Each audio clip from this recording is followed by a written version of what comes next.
بسم اللہ الرحمن الرحیم صلی اللہ علی النبی الامی وآلہ بارک وسلم صلو علیہ صلاۃ وسلام علیک یا رسول اللہ علیہ السلام۔ بہت ساری حدیثیں ہم نے آپ حضرات کے سامنے پیش کی، اور یہ بیان جو ہے یہ ایمان کا بیان چل رہا ہے کہ ایمان کس درجے کا ہونا چاہیے اور کس درجے کا نہیں ہونا چاہیے۔ جو حدیث میں پیش کرنے جا رہا ہوں، اس حدیث کے راوی حضرت عبداللہ ابن عمر رضی اللہ تعالیٰ عنہ ہیں۔ وہ فرماتے ہیں وعن عبداللہ ابن عمر رضی اللہ تعالیٰ عنہ قال قال رسول اللہ صلی اللہ علیہ وسلم المسلم من سلم المسلمون من لسانه ويده والمحاجر من حاجر ما نهى اللہ عنہ هذا لفظ البخاری۔ وہ فرماتے یہاں تک بخاری شریف کے الفاظ ہیں۔ اس کے آگے وَلِمُسْلِمٍ قَالَ أَنَّ رَجُلًا سَأَلَ النَّبِيَّ صلی اللہ تعالی علیہ وسلم أَيُّ الْمُسْلِمِينَ خَيْرٌ قَالَ من سلم المسلمون من لسانه ويده۔ یہاں سے مسلم شریف کے الفاظ ہیں۔ یہ حدیث بخاری اور مسلم شریف کے حوالے سے نقل کی گئی ہے۔ صاحب مرات المناجی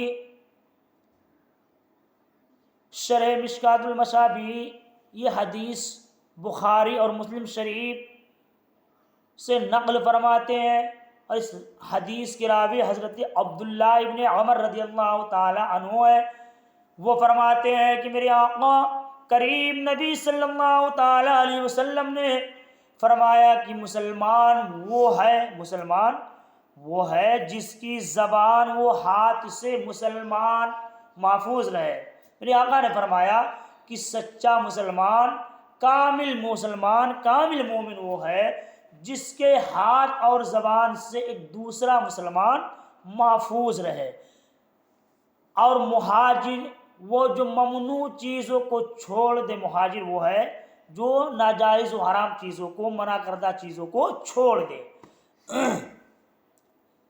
یہ بخاری کے الفاظ ہیں، یہاں تک بخاری شریف کے الفاظ، اور آگے مسلم شریف کے الفاظ آتے ہیں، اور مسلم شریف میں وہی فرماتے ہیں، یعنی عبداللہ ابن عمر رضی اللہ تعالی عنہ فرماتے ہیں کہ کسی شخص نے میرے کریم نبی صلی اللہ تعالی علیہ وسلم سے پوچھا کہ کون مسلمان بہتر ہے، تو میرے کریم نبی صلی اللہ تعالی علیہ وسلم نے فرمایا جس کی زبان و ہاتھ سے مسلمان امن میں رہے، سلامت رہے، امن و شانتی میں رہے۔ میرے آقا فرماتے ہیں کہ مسلمان وہ ہے جس سے ایک مسلمان امن و شانتی میں رہے، سلامتی کے ساتھ رہے، محفوظ رہے۔ اب حضرت عبداللہ ابن عمر رضی اللہ تعالی عنہ ہے کون، ان کا مختصر تعارف سنیں۔ آپ عمر ابن عاص ابن وائل کے بیٹے ہیں، اپنے والد سے پہلے ایمان لائے۔ آپ نے ہی حضور کی اجازت سے احادیثیں لکھی جس کی تعداد 700 ہے۔ بڑے عالم، بڑے متقی، عابد تھے، آخر میں نابینا ہو گئے تھے۔ 63 ہجری طائف یا مصر میں وفات ہوئی۔ یعنی کامل مسلمان جو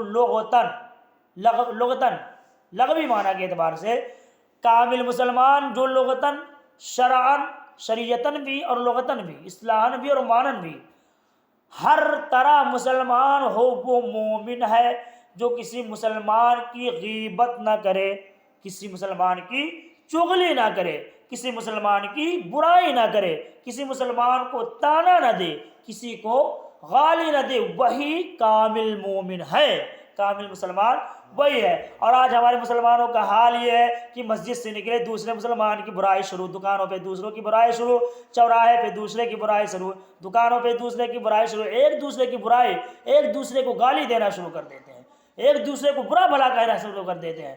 اور حضرت مولا علی شیر خدا داماد مصطفیٰ بابو مدینۃ العلم فرماتے ہیں کہ جو کسی کو مذاق میں غصے کی حالت میں نہیں، حضرت مولا علی شیر خدا فرماتے ہیں اگر کوئی انسان کوئی مسلمان کسی مسلمان کو کوئی آدمی کسی آدمی کو، کوئی شخص کسی شخص کو، کسی انسان کو مذاق میں ایک گالی دے، کس میں؟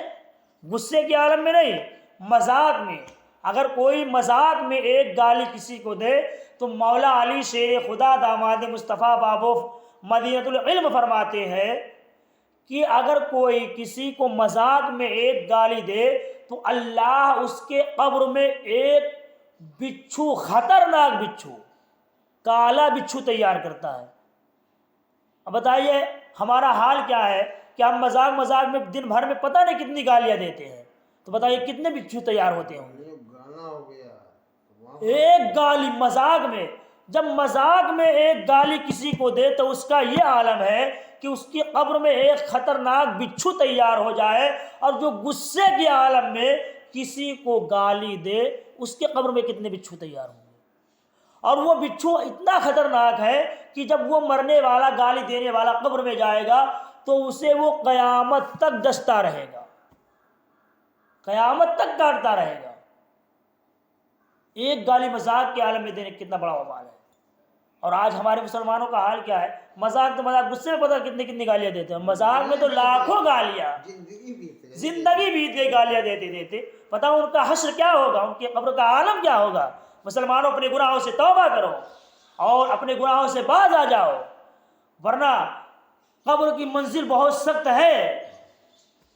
تو حضرت مولا علی شیر خدا فرماتے ہیں اگر کوئی مذاق میں کسی کو ایک گالی دے تو اس کے قبر میں ایک خطرناک بچھو، کالا بچھو تیار کیا جاتا ہے جو اسے قیامت تک ڈستا رہے گا، سزا دیتا رہے گا۔ میرے پیارے، اپنی زبان کو روکو، اپنی زبان پہ لگام دو، تبھی تو حدیث مبارکہ میرے آقا فرماتے ہیں کہ سچا و پکا مسلمان مومن وہ ہے جس کے ہاتھ اور زبان سے، اب زبان سے مطلب یہی تو ہوا کہ گالی نہ دو، کسی کو برا بھلا نہ کہو، کسی کی برائی نہ کرو، کسی کی عیب جوئی نہ کرو، کسی کو تانا نہ دو، کسی کی چغلی نہ کرو، کسی کی غیبت نہ کرو۔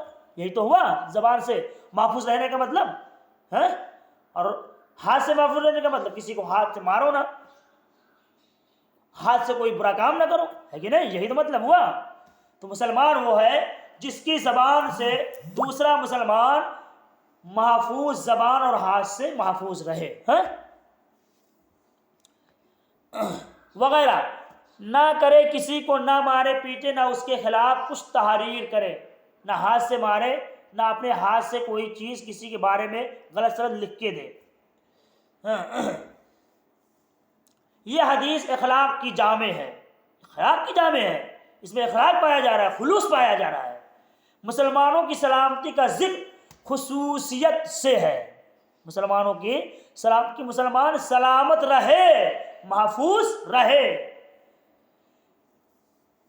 اس لیے فرمایا کہ بعض صورتوں میں کفار سے لڑنا بھڑنا، انہیں برا کہنا عبادت ہے، کافروں سے، مسلمانوں سے نہیں، کافروں سے لڑنا اپنے حق کے لیے، اپنے مذہب کے لیے، اپنے دین کے لیے انہیں برا بھلا کہنا کافروں سے، یہ بھی ایک عبادت ہے۔ یہاں ظلمن، غیبت و اذیت مراد ہے۔ اس حدیث کا مطلب یہ نہیں کہ ظالم مسلمان کافر ہے، جو ظلم کرنے والا ہے وہ کافر نہیں، جو ظلم کرنے والا مسلمان ہے وہ کافر نہیں ہے، یا رحم دل کافر مسلمان ہے، ایسا بھی نہیں ہے کہ جو مسلمان ظلم و ستم کرتا ہو، ایک دوسرے کو مارتا ہو، گالیاں دیتا ہو، پھرتا ہو، وہ کافر ہے نہیں ہے، کافر نہیں ہے۔ اور جو کافر رحم دل ہے، لوگوں پہ شفقت کرتا ہے، لوگوں کو کی بھلائی چاہتا ہے، تو ایسا بھی نہیں ہے کہ وہ مسلمان ہو جائے۔ ہاں انہیں اس کی سزا ملے گی، جو ظالم ہے اسے اس کی سزا ملے گی، لیکن وہ مسلمان ہے۔ یعنی کامل مہاجر وہ مسلمان ہے جو ترک وطن کے ساتھ ساتھ ترک گناہ بھی کرے، گناہ کو بھی چھوڑ دے۔ اگر کوئی اپنے ملک سے باہر جائے تو گناہ بھی چھوڑ دے، اور اپنے ملک میں رہ کر بھی گناہ چھوڑ دے، گناہوں سے بچا رہے۔ یا گناہ چھوڑنا بھی لغتاً ہجرت ہے، جو ہے ہمیشہ جاری رہے گا۔ اب آگے دوسری حدیث حضرت انس بن مالک رضی اللہ تعالیٰ عنہ سے روایت ہے، وہ فرماتے ہیں وعن انس رضی اللہ تعالیٰ عنہ قال قال رسول اللہ صلی اللہ تعالیٰ علیہ وسلم لا یؤمن احدکم، لا یؤمن احدکم حتی اکون احب الی من والدہ وولدہ والناس اجمعین. یہ حدیث بخاری اور مسلم شریف کے حوالے سے ہے. حضرت انس رضی اللہ تعالیٰ عنہ سے روایت ہے، وہ فرماتے ہیں کہ میرے کریم نبی صلی اللہ تعالی وسلم نے ارشاد فرمایا کہ تم میں سے کوئی مومن نہیں ہو سکتا، تم میں سے کوئی مومن نہیں ہو سکتا کب؟ جب تک کہ میں آقا فرماتے ہیں، کریم نبی فرماتے ہیں، جب تک میں اسے ماں باپ، اولاد اور سب لوگوں سے پیارا ہو جاؤں. مطلب وہ اپنے ماں باپ اولاد سے زیادہ پیار و محبت مجھ سے کرے تبھی تو وہ مومن ہے. اور اگر وہ ایسا نہیں کرتا ہے، اپنے ماں باپ کو مجھ پہ ترجیح دیتا ہے، مجھ سے زیادہ اپنے ماں باپ سے، اپنے آل و اولاد سے، اپنی مال و دولت سے محبت کرتا ہے، تو وہ مومن تو ہے، مسلمان تو ہے، لیکن سچا مومن نہیں ہے. سچا مومن، کامل مومن نہیں ہے. آج لیکن دھم بھرتے ہیں کہ ہم سرکار سے بہت محبت کرتے ہیں، بہت عشق رکھتے ہیں، بہت پیار کرتے ہیں، لیکن اگر سرکار کے نام پہ مال و زار لٹانے کی باری آ جائے، رب کی بارگاہ میں، اللہ کی بارگاہ میں، رسول اللہ کی بارگاہ میں پیسہ خرچ کرنے کی بعد منہ موڑ لیتے ہیں. یہ ہے ہمارے مسلمانوں کا حال، یہ ہے مومنوں کا حال. تو میرے آقا فرماتے ہیں سچا مومن وہی ہے جو میری عظمت کے لیے اپنے جان و مال و اولاد، ماں باپ سب کو قربان کر دے، وہی سچا مومن ہے. یہ بخاری شریف اور مسلم شریف کے حوالے سے حدیث نقل کی گئی. اب حضرت انس ہے کون، ان کے بارے میں بھی تھوڑا تعارف ہونا چاہیے. آپ انس بن مالک بن نضر انصاری خزرجی ہیں، حضور کے خادم خاص، سرکار کی خادم خاص تھے. خادم خاص تھے مطلب سرکار کی سارے اخراجات، ساری ضروریات یہی پوری کرتے تھے، ہر وقت سرکار کے ساتھ رہتے تھے. 10 سال کتنے 10 سال میرے آقا صلی اللہ تعالی وسلم کی صحبت پاک میں رہے. 10 سال تک میرے آقا کی خدمت کی. حضرت انس بن مالک 100 برس سے زیادہ عمر پائے، 100 برس سے بھی زیادہ عمر پائے. عہد فاروقی میں بصرہ چلے گئے تھے، وہاں سے قریب ہی 93 ہجری میں آپ کا انتقال ہوا. کتنے میں؟ 93 ہجری میں. اور کربلا کا میدان کب قائم ہوا؟ 61 ہجری میں. کتنے؟ 61 ہجری میں کربلا کا میدان 61 ہجری میں قائم ہوا. اور یہ اس وقت کوفہ میں موجود تھے. یہ واحد صحابی بچے تھے، تنہا، یہ تنہا صحابی بچے تھے. اب میں بصرہ میں آخری صحابی کی وفات آپ کی ہوئی، آپ کی قبر انور زیارت گاہ خاص و عام. یہاں پیار سے مراد طبعی محبوب نہ ہے، طبعی محبوب ہے، نہ کہ صرف عقلی، مطلب طبیعتاً بھی اور عقلاً بھی، کیونکہ اولاد کو ماں باپ سے طبعی الفت ہوتی ہے. کتنی طبعی؟ دلی محبت ہوتی ہے. ماں باپ کو اولاد سے دلی محبت ہوتی ہے. یہی محبت حضور سے زیادہ ہونی چاہیے. یہ محبت حضور سے زیادہ ہونی چاہیے، ماں باپ سے کم ہونی چاہیے، حضور سے، میرے کریم نبی آقا دو عالم صلی اللہ علیہ وسلم سے زیادہ ہونی چاہیے. اور بحمدہ تعالی ہر مومن کو حضور جان و مال اور اولاد سے زیادہ پیارے ہیں. عام مسلمان بھی مرتد اولاد، بے دین ماں باپ کو چھوڑ دیتے ہیں، حضور کی عزت پر جان نچھاور کر دیتے ہیں. غازی عبدالرشید غازی، علم دین، عبد القیوم وغیرہ کی زندہ جاوید مثالیں موجود ہیں، جنہوں نے آقا کی ناموس کے لیے، عظمت مصطفیٰ کے لیے اپنی جانوں کو قربان کر دیا، لیکن مصطفیٰ کے دین پہ آج نہیں آنے دیا. اس کی زندہ جاوید مثال کربلا کا میدان آج بھی ہمیں صدائے دے رہا ہے، آج بھی پیغام دے رہا ہے، دیتا ہے نصیحت آج ہمیں خون شہدائے کربلا. اسلام پہ جب بھی وقت پڑے تو راہ خدا میں سر دینا. میرے آقا کریم نبی صلی اللہ علیہ وسلم سے ہم کو ایسے ہی محبت نہیں ہے. میرے کریم نبی صلی اللہ تعالی علیہ وسلم پوری کائنات کے لیے ایک روح کی طرح ہے، ایک روح کی طرح ہے، ساری کائنات مردہ جسم کی طرح ہے، اور میرے آقا صلی اللہ علیہ وسلم سب کی جان ہے۔ وہ جو نہ تھے تو کچھ نہ تھا، ارے وہ جو نہ ہو تو کچھ نہ ہو، جان ہے وہ جہان کی، جان ہے تو جہان ہے۔ اور میری الفت مدینے سے یوں ہی نہیں، میرے آقا کا روضہ مدینے میں ہے، میں مدینے کی جانب نہ کیسے کھنچوں، میرا دین اور دنیا مدینے میں ہے، میرا دین بھی اور دنیا بھی مدینے والے سرکار کے پاس ہے۔ تو یہ ہے آقا سے پیار۔ سچا مومن وہی ہے جو اپنے ماں باپ، اولاد اور پوری کائنات کے لوگوں سے زیادہ، اپنی مال و دولت سے بھی زیادہ میرے آقا کریم نبی صلی اللہ علیہ وسلم سے محبت کرے، وہی کامل مومن ہے۔ وعنہ، پھر انہی سے روایت ہے، حضرت انس بن مالک ہی سے روایت ہے دوسری حدیث۔ وعنہ قال قال رسول اللہ صلی اللہ تعالی علیہ وسلم ثلاث من کنا فیہ وجد بہن حلاوۃ الایمان، من کان اللہ ورسولہ احب الیہ مما سواہما، ومن احب عبدا لا یحبہ الا للہ، ومن یکرہ ان یعود فی الکفر بعد ان انقذہ اللہ منہ کما یکرہ ان یلقى فی النار، متفق علیہ۔ متفق علیہ کا مطلب کیا ہوا کہ یہ حدیث بخاری شریف اور مسلم شریف سے نقل کی گئی ہے۔ بخاری اور مسلم شریف کے حوالے سے یہ حدیث حضرت انس بن مالک رضی اللہ تعالیٰ عنہ روایت کرتے ہیں، وہ فرماتے ہیں کہ میرے کریم نبی صلی اللہ تعالیٰ علیہ وسلم نے فرمایا کہ جس میں 3 خصلتیں ہوں وہ ایمان کی لذت پالے گا، جس میں 3 خصلتیں ہوں وہ ایمان کی لذت پالے گا۔ نمبر 1، اللہ اور اس کے رسول تمام ما سوا سے زیادہ پیارے ہو، تمام چیزوں سے زیادہ، تمام چیزوں سے زیادہ، ساری کائنات کی چیزوں سے زیادہ اللہ اور اس کے رسول سے محبت ہو، سب سے زیادہ اللہ اور اس کے رسول سے پیار ہو، محبت ہو، نمبر 1۔ اور اب نمبر 2،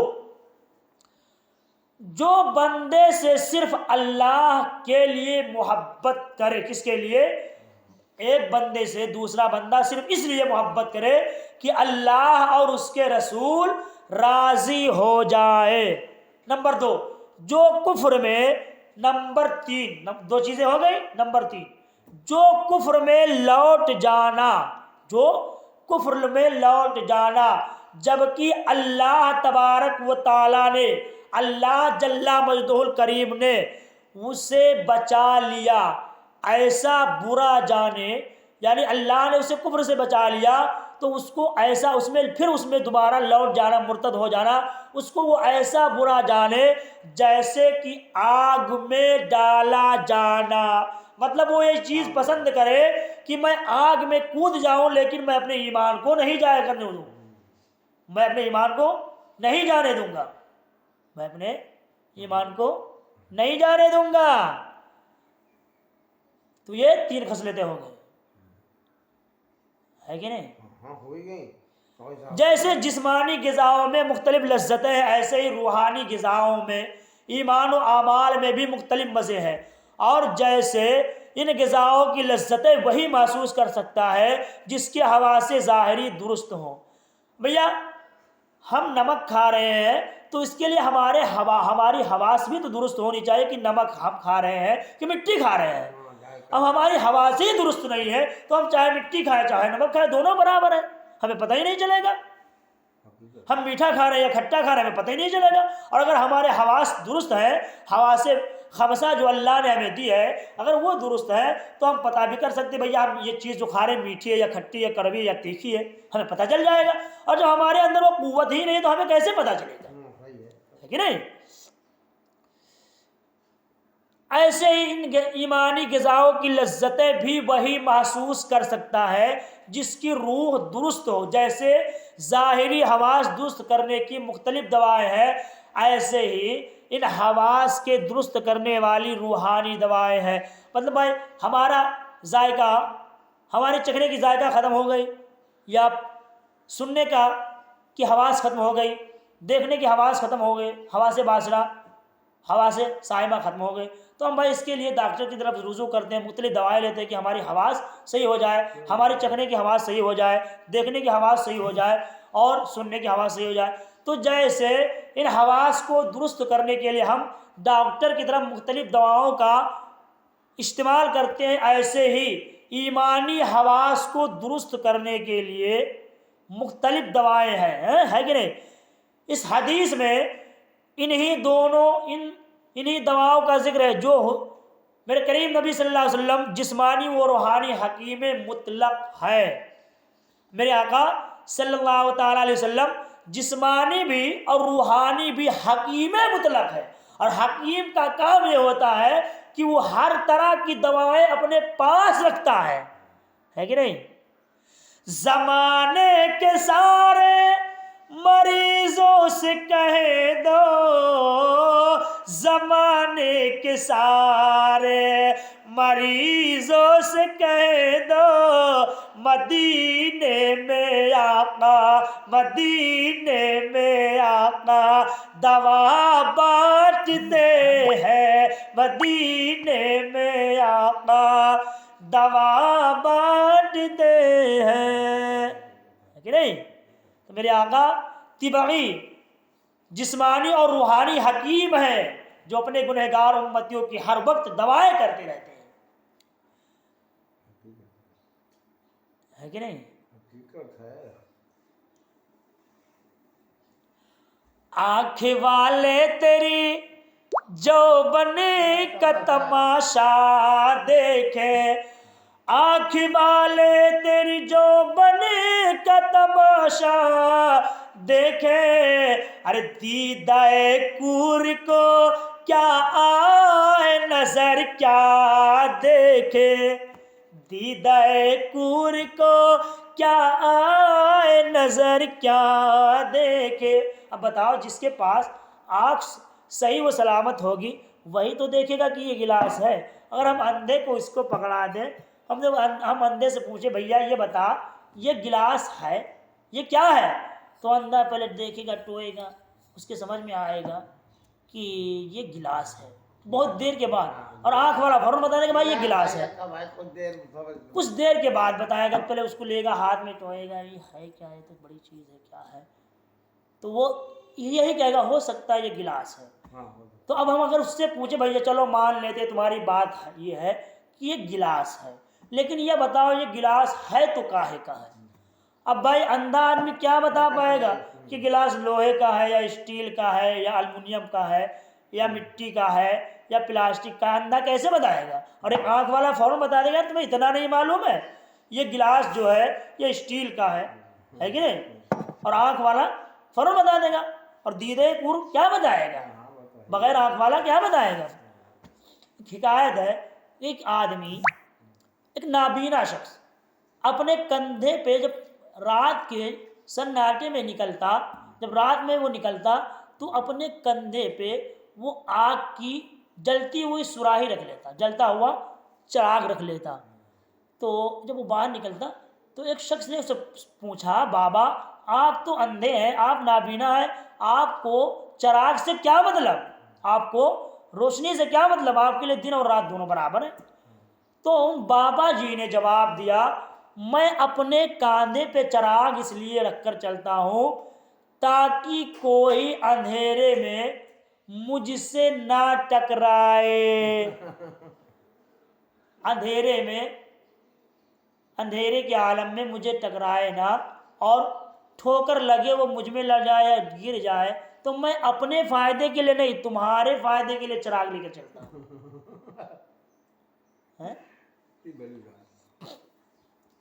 ہاں، جو ایمان کی حلاوت پا لیتا ہے وہ بڑی بڑی مشقتیں خوشی سے جھیل لیتا ہے، جس کے اندر ایمانی حلاوتیں ہیں، جس کے اندر ایمانی محبت ہے، مٹھاس ہے، وہ بڑی بڑی مصیبتوں کا سامنا کرتا ہے، بڑی بڑی پریشانیوں کا سامنا کر لیتا خوشی سے، غم ہو کر نہیں، غمگین ہو کر نہیں، خوشی سے۔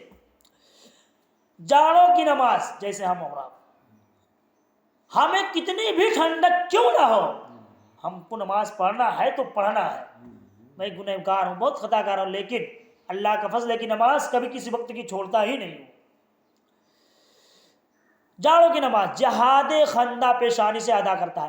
کربلا کا میدان اس حدیث کی زندہ جاوید تفسیر ہے۔ یہ لذت ہی ہر مشکل کو آسان کر دیتی ہے، اسی سے رضا بالقضا نصیب ہوتی ہے، یعنی مال و دولت، زن و فرزند وغیرہ تمام دنیاوی چیزیں، دنیاوی نعمتیں اس قرآن کعبہ و مدینہ منورہ اس قرآن میں، اس میں قرآن کعبہ مدینہ و منورہ داخل ہے کہ ان کی محبت عین اللہ و رسول کی محبت ہے۔